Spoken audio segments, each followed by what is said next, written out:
Quero convidar você a abrir a sua Bíblia no Evangelho de Marcos. Marcos temos seguido, buscando olhar para Jesus e aprendermos o que significa seguir Jesus.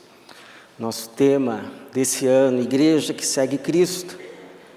Nós vamos refletir a partir do capítulo 4, versículo 35. Capítulo 4 de Marcos, a partir do versículo 35. Mas antes, vamos orar. Obrigado, Senhor. Obrigado porque o Senhor é Deus que ouve as nossas orações. É Deus que tem todo o poder nos céus, na terra, debaixo da terra, e ainda assim se importa conosco, com os teus filhos, com as tuas filhas, a todo aquele que a ti clama, quando ameaçado, oprimido, por poderes contra os quais não tem qualquer poder. Por isso, nessa noite, Jesus, se revela mais uma vez ao teu povo, nos dá entendimento da tua palavra, nos traz cativos a ministração do teu Espírito, e assim fortalece o teu povo e fortalece a nossa fé no teu grande poder e na tua grande compaixão. É a nossa oração em nome de Jesus. Amém. O que te dá medo?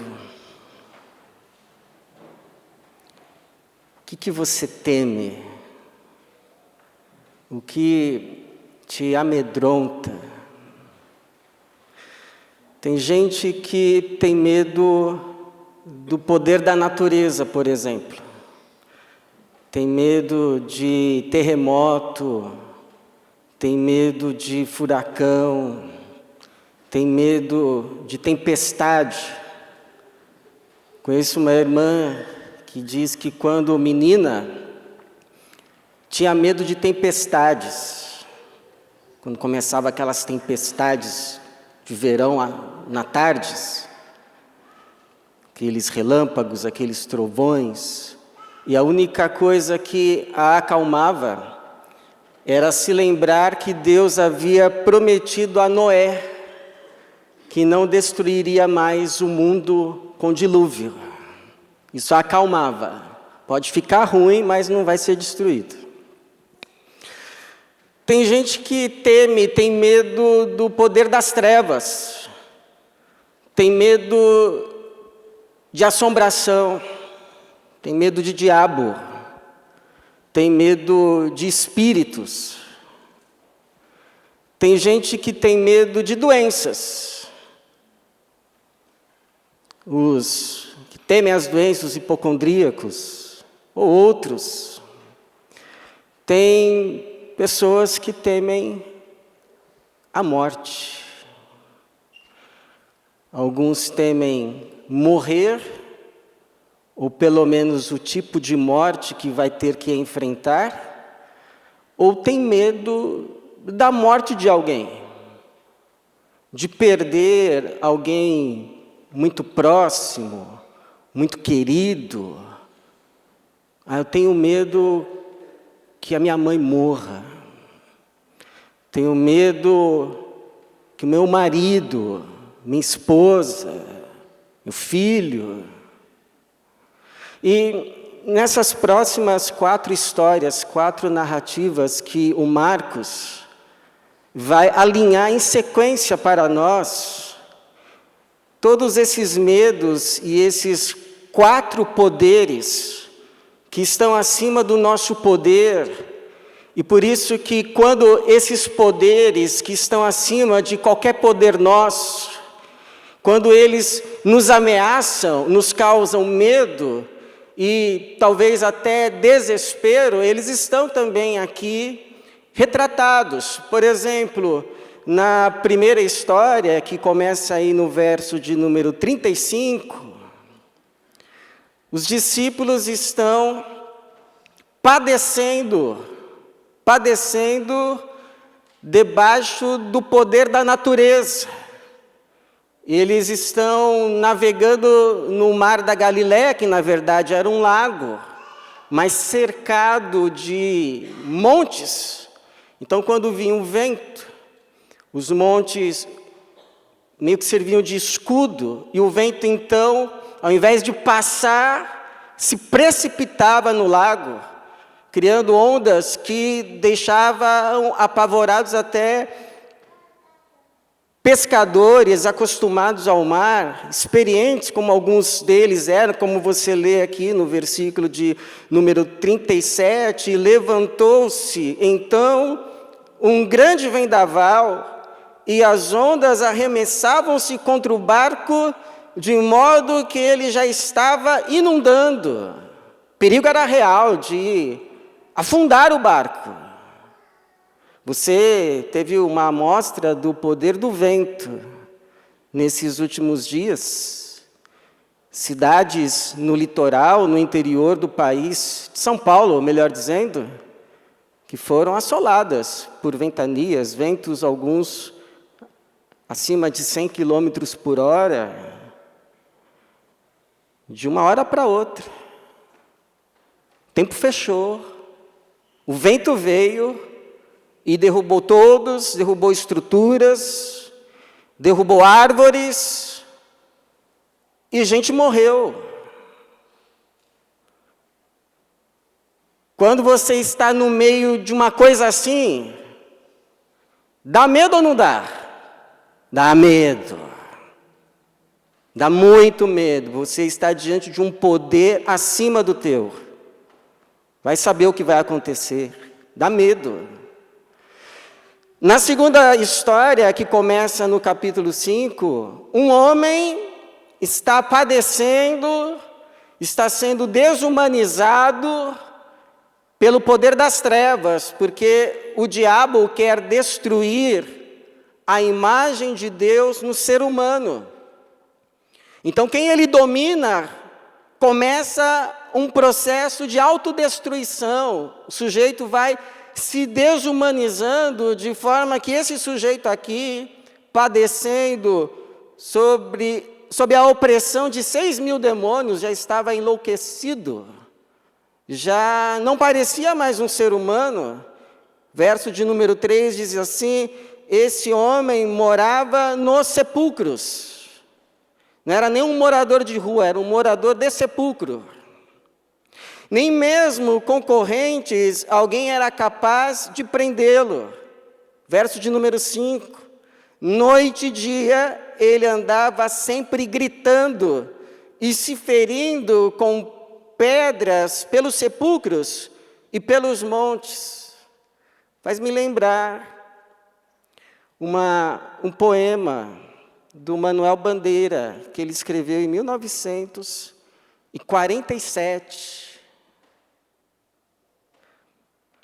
Vi ontem um bicho na imundície do pátio, catando comida entre os detritos. Quando achava alguma coisa, não examinava nem cheirava, engolia com voracidade. O bicho não era um cão, não era um gato, não era um rato. O bicho, meu Deus, era um homem. Em 1947, chocava.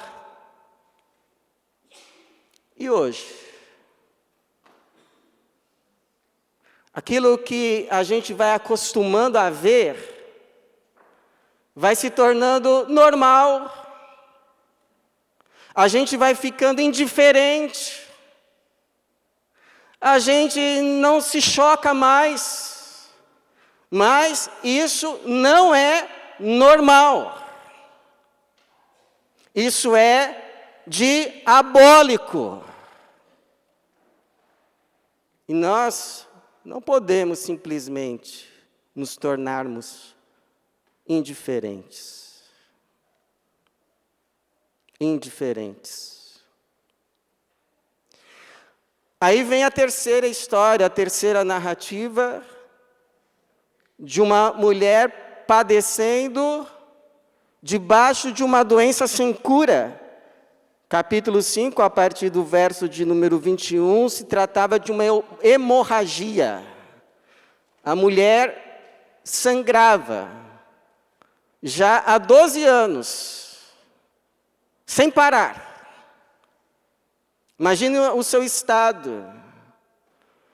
Ela já havia procurado os médicos, todos os tratamentos possíveis, gastou tudo o que tinha e, em vez de melhorar, piorou. Como diz aí a partir do verso 25, estava ali uma mulher que por 12 anos sofria de uma hemorragia. Ela havia sofrido muito nas mãos de vários médicos, tendo gastado tudo quanto possuía, sem obter melhora alguma, pelo contrário, piorava.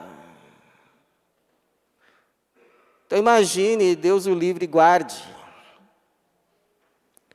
alguém contrai uma doença terrível. Aí diz assim, não, mas calma, porque o teu convênio cobre o tratamento. Ótimo, então vamos fazer o tratamento. E começa o tratamento. 1 mês, 2 meses, 3 meses de tratamento, não melhora, piora. Não, mas eu conheço um médico que é especialista no assunto. É particular, mas vale a pena, ele já resolveu vários casos assim. Aí vai no médico, gasta uma fortuna com o médico, faz tudo o que ele diz, nada, piora. Aí alguém diz assim, não, mas está se desenvolvendo nos Estados Unidos uma nova droga, um novo remédio. Está ainda em fase de testes, mas se você quiser, é possível. Então traz o remédio lá dos Estados Unidos. Aí mais de uma fortuna. Traz o remédio, toma. Nada. Piora. E aí a pessoa olha, já não tem mais recursos, acabaram-se os recursos. E ela está pior do que quando começou. Fala para mim, se não é desesperador, desalentador. O que fazer quando não há mais nada a se fazer? E aí, por fim, a quarta história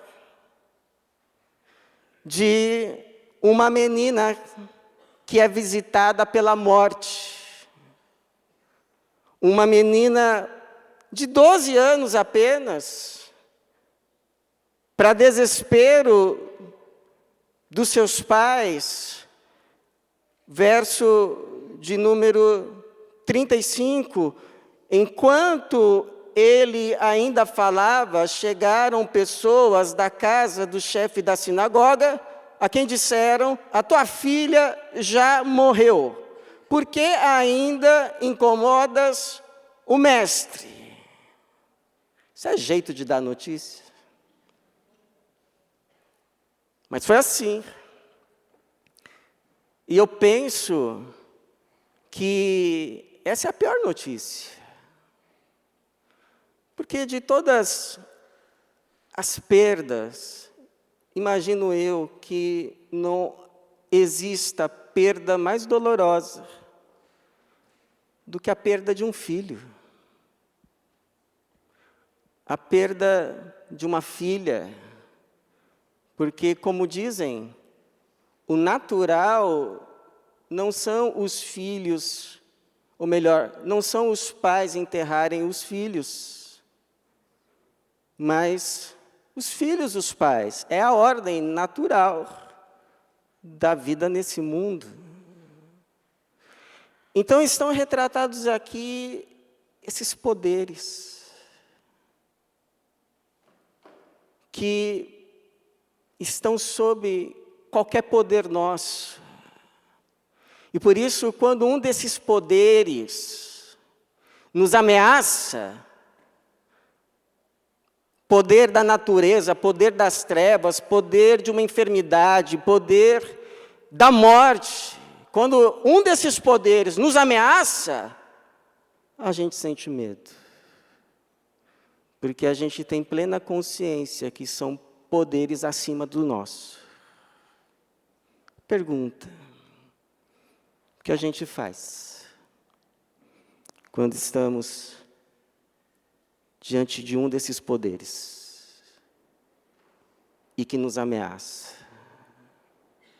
Porque se eles estão lá quietinhos, ok, fica lá, eu fico aqui. Mas o que acontece quando um deles dá um passo em nossa direção? E a gente, opa, é comigo. O que a gente faz diante de poderes contra os quais não temos nenhum poder? Quando você estiver diante de um poder contra o qual você não tem nenhum poder, então a primeira coisa, se lembre que Jesus tem todo o poder. Que não há poder acima do poder de Jesus. Não é que Jesus tem algum poder, não, Jesus tem todo o poder. Não há poder sobre o qual Jesus não tenha todo o poder. Hoje à tarde me veio aos ouvidos a letra de um hino, a letra de uma canção, de um ineto talvez, não sei, mas dizia assim: o nome de Jesus é poderoso. Não há quem possa derrotar. Eu achei interessante, porque eu estava refletindo nessas coisas, e aí me veio esse hino. Nunca tinha ouvido. Tem uma igreja lá perto de casa que eles começam a cantar, e começaram a cantar esse hino. O nome de Jesus é poderoso. Não há quem possa derrotar. É verdade. É verdade. Porque ele diz à tempestade: cala-te. Aquieta-te. E a tempestade, então, que apavorava aqueles discípulos marujos, experientes, se acalma, vira grande bonança. Aqueles 6.000 demônios, alguns dizem assim: por que Jesus pergunta o nome? E aí vão dizer o seguinte, para que ficasse claro o poder que tinha se levantado contra ele.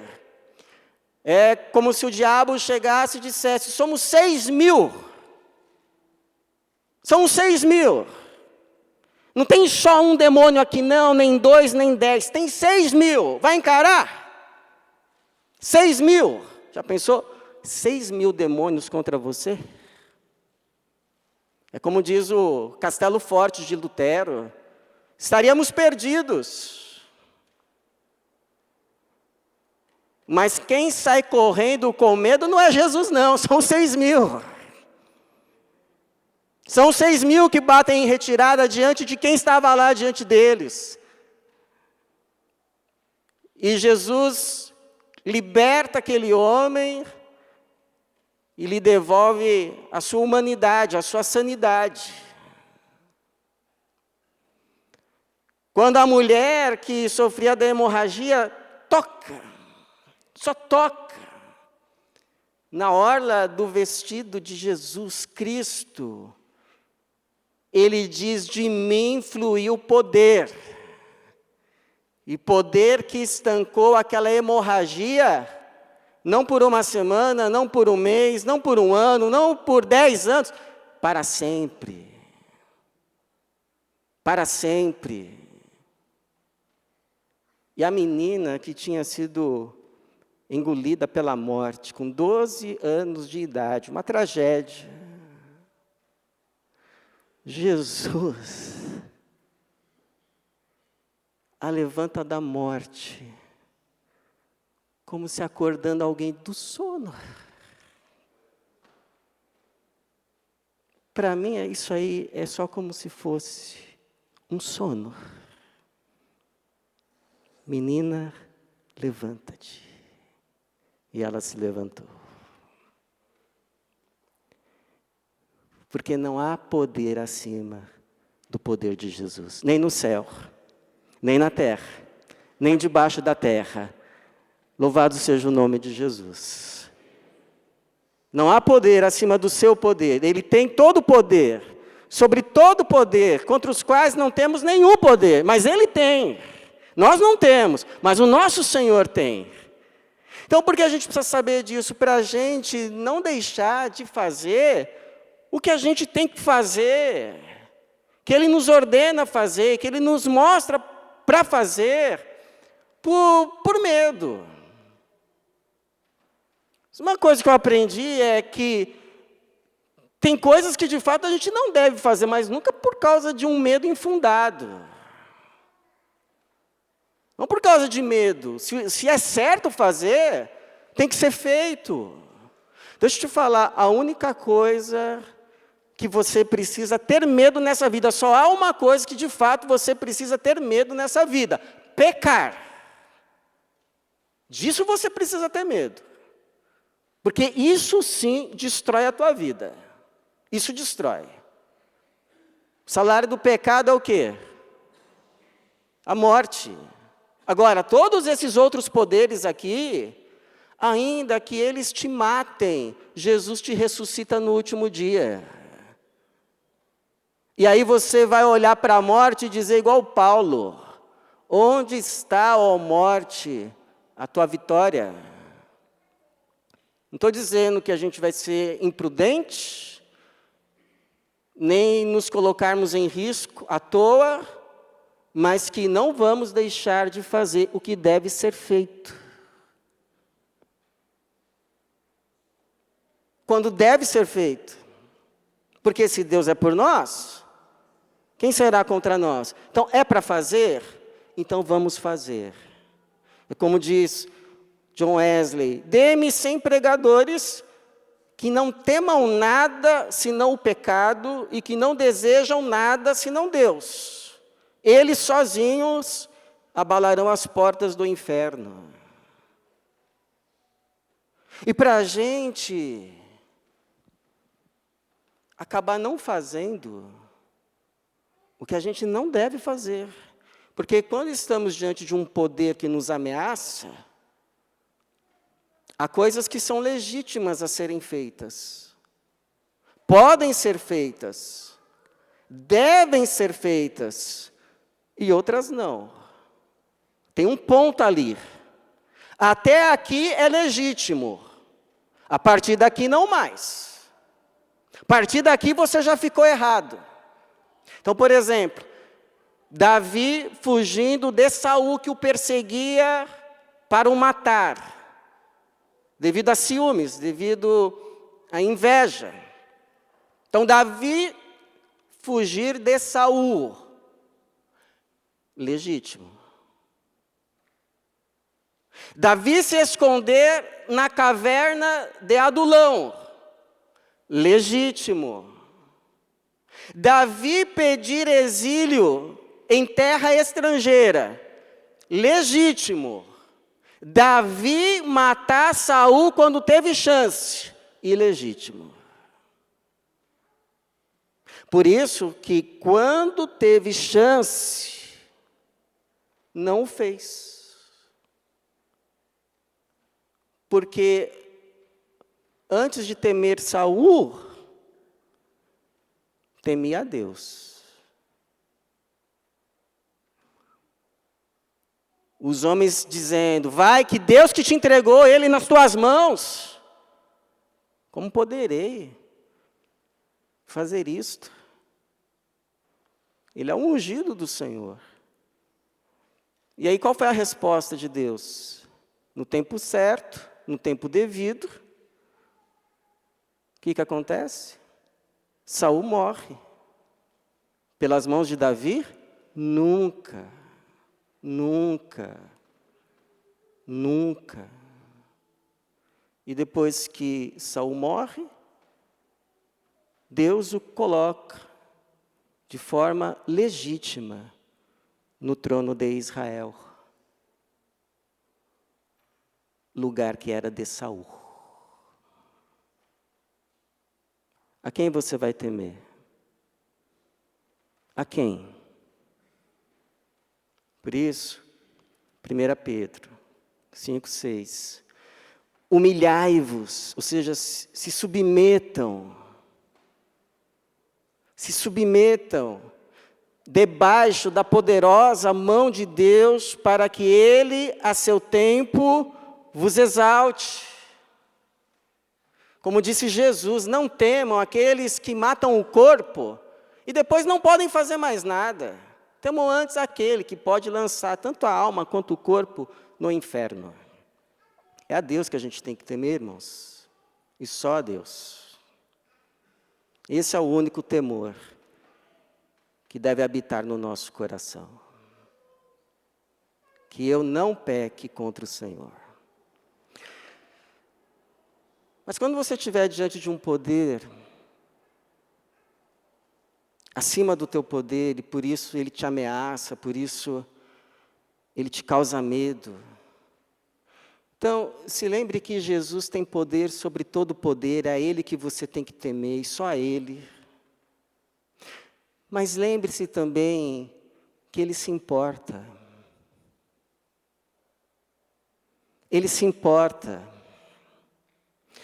Porque talvez você, na hora da angústia, na hora da provação, na hora que você está sofrendo debaixo de um poder acima do seu, talvez você nem duvide que Deus possa ajudar. Você nem duvida disso. Você sabe, Deus pode.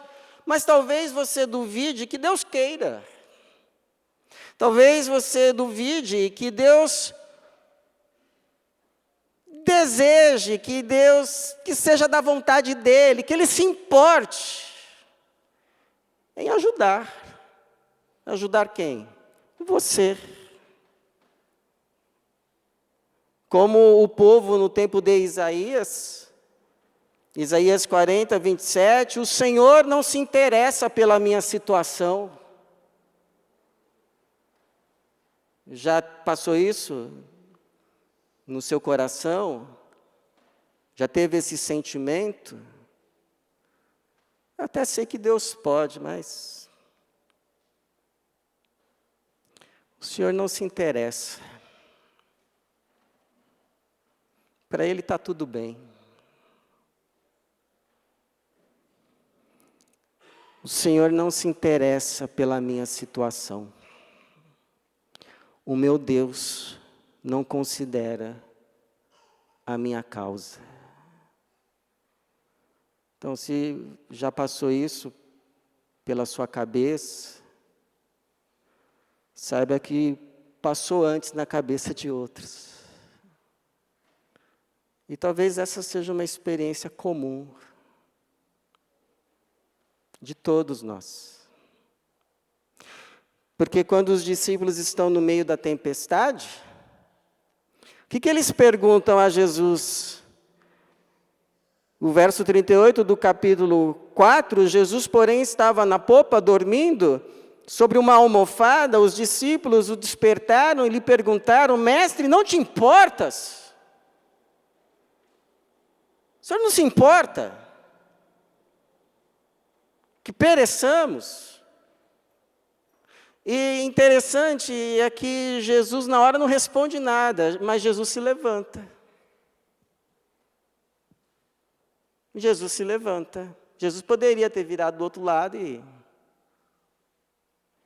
né? Mas não. Ele se levanta. Ele podia dizer: espera aí, vocês sabem com quem estão falando? Mas esse não é Jesus. Esse pode ser o diabo, mas não é Jesus. Jesus se levanta e o socorre. Ainda que para eles, ele não se importava.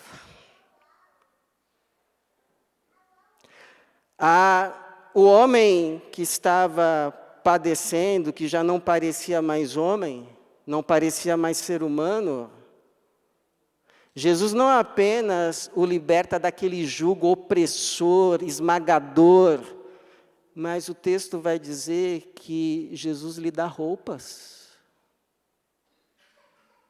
Restaura não apenas a sua humanidade, mas a sua dignidade. quando as pessoas chegam, percebem que ele estava em pleno juízo e vestido. Vestido. A mulher que era humilhada diante de todos, Jesus a honra publicamente dizendo: filha, filha, tua fé te salvou, vai-te em paz e ser curada desse mal. E a menina? E a menina de 12 anos?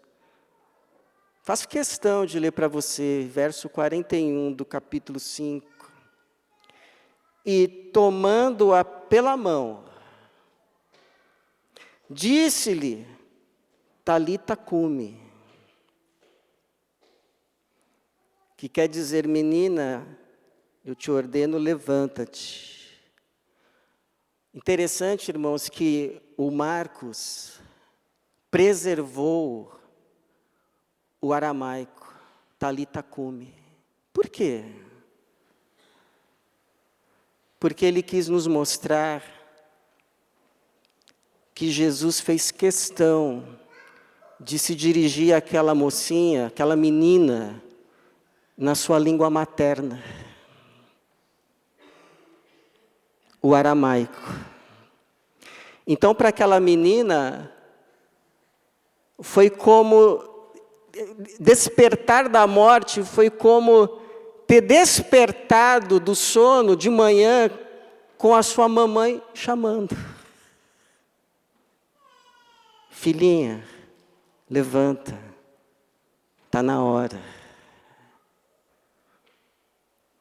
É muita ternura. É muita compaixão. É muita sensibilidade. É muito respeito pelo outro. É muito Jesus. É muito amor. É muita bondade. É muito afeto. É muita afeição. Esse aqui é Jesus. O Deus que tem todo o poder, sobre todo o poder, e que se importa com aqueles que não têm nenhum poder, como eu e você. Eu me lembro, irmãos, quando o Rian era criança, estava em época de Copa, e ele tinha um álbum da Copa. E todo mundo ajudando a completar aquele álbum. Um monte de gente ajudando, até a gente da igreja. Tá aqui, Rian, tal. E ela completando. Aí quando ficou faltando assim umas 30 figurinhas, podia escrever para editor e, né, pedir os números certos, pagava, tal. Aí escrevemos, aí vieram as figurinhas. Aí cola a figurinha daqui, cola a figurinha dali e tal, vai completar o álbum. Faltou uma figurinha. Não é possível. Deixar o menino sem uma figurinha para completar o álbum. Aí vai lá eu escrever, né? Para editor, escrevi e tal. Aí depois me veio assim a dúvida, né? Até parece que vão me mandar uma figurinha. Pelo correio ainda. E vinha de longe. Mas o que faz pai bobo e crente? O que faz pai bobo e crente? Ora, né? Aí vai lá orar. Senhor, o Senhor tão ocupado. Tanta coisa importante para resolver. E eu aqui incomodando o Senhor por causa de uma figurinha. Mas o Senhor sabe que não é para mim. Tem uma criança. Passaram-se alguns dias, irmãos. Sabe o que chega no correio? Um pacotinho embrulhado, com todo cuidado, com uma figurinha. E foi como se Deus estivesse me falando: se eu me importo com uma figurinha, você acha que eu não vou me importar com as outras coisas? Então, toda vez assim que eu começo, sabe, aí agora, aí me lembro da figurinha. Uma figurinha. Então, você aí, está achando, Deus não se importa com o que você está passando, com o teu sofrer.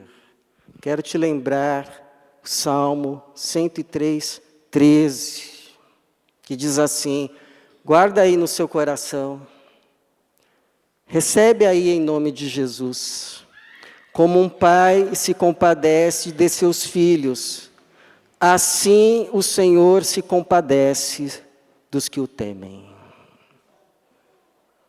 Assim o Senhor se compadece dos que o temem. Você teme ao Senhor? Então Deus se compadece de você. Por isso que diz que Evangelho quer dizer boa notícia. Boa notícia para você, irmão. Boa notícia para você, irmã. Boa notícia da parte de Deus para todos nós. Há poderes nesse mundo acima dos nossos. E que, se fosse permitido, nos destruiria em um segundo. Mas não nos destrói. Por quê? Porque Jesus tem todo o poder sobre todo o poder. E se importa com aqueles que não têm nenhum poder, como eu e você.